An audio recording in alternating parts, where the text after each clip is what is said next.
The street was quiet, suburban, safe, until a sound shattered the calm, a muffled cry, desperate banging, enough to make you question if you imagined it. But what if it was real? What if, behind one of those doors, something terrible was happening? Danger doesn't always come with sirens. Sometimes, it hides in plain sight. The sound was faint but unmistakable. Someone trapped, fighting for their life. But this time, the sound came from somewhere unexpected, a smartphone screen. This story doesn't start with a crime, but with a joke. A prank meant for laughs, shared online. But what happens when a joke sounds too real? When the line between entertainment and a real cry for help blurs? In the digital age, how do we tell a prank from a plea for help before it's too late? This is the story of a prank that spiraled into a nationwide search and the lesson it left behind. It started with a TikTok video. Alex, a young creator, pretended to be locked in a car trunk. He filmed a frantic, dark, shaky clip, pleading for help, voice trembling with panic. The performance was so convincing, it felt real. At first, viewers laughed, praising Alex's acting. The video went viral, millions of views, endless shares. But the realism was a double-edged sword. The darkness, the terror in his voice, the sound effects, it all felt authentic. For many, it was just a prank. For others, it was a nightmare unfolding in real time. The TikTok algorithm pushed it everywhere, reaching people who didn't know Alex or his history. They weren't in on the joke. They saw only a terrifying scene. The line between fiction and reality vanished, and soon people started to worry. The prank was about to become something much bigger. The mood shifted. Beneath the jokes, new comments appeared. "Is this real?" Concern replaced laughter. Viewers rewatched the video searching for clues. The panic in Alex's voice, the desperate thumping, too real to ignore. "Actors can't fake that," someone insisted. The idea that this was a real kidnapping took hold. The video spread to Twitter, Reddit, Facebook, urgent pleas everywhere. Alex's identity and intent were lost. Now it was just a video of someone trapped. The internet felt responsible to act. Viewers became participants, driven by a moral urge to help. They didn't know it was a performance. The prank had escaped its creator's control. Believing a life was at stake, online detectives mobilized. Reddit and Discord threads exploded with theories. They dissected the video, enhanced audio, analyzed every frame. Then, a critical error. Someone matched Alex's prank audio to a real missing person's voicemail. The sleuths became convinced the two cases were connected. Fueled by adrenaline, they layered audio, compared sounds, and declared, "It's a match." The investigation veered off course. They hunted for the location. Train horns, maps, cell towers.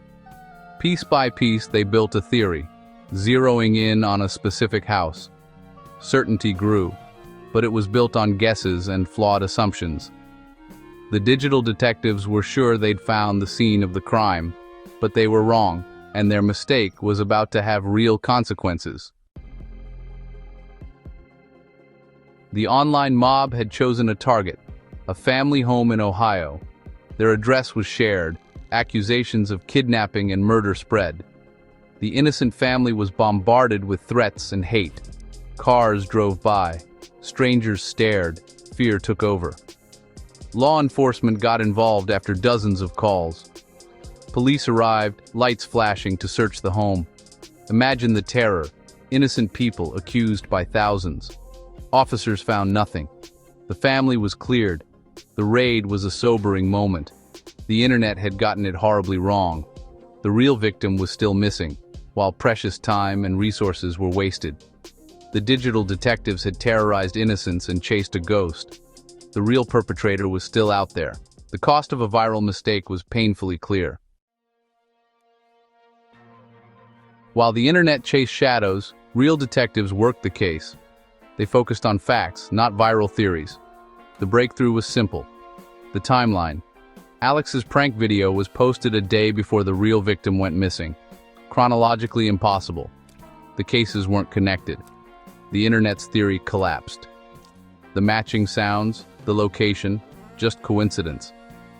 The police cleared the innocent family and separated the stories. The online mob was silenced by a single fact. Now, real investigators could focus on finding the missing person. The noise and confusion faded. The real search resumed.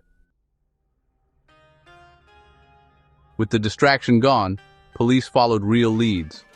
They analyzed phone records, interviewed witnesses, reviewed surveillance. The breakthrough came from the victim herself. She'd shared her location with a friend. Police used this to track the suspect and rescue the victim. She was found alive. Justice was served by real investigation, not viral panic.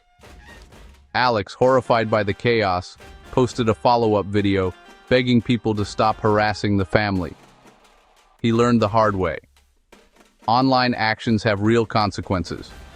The incident became a case study in digital vigilantism. A life was saved by professionals while a mob caused harm.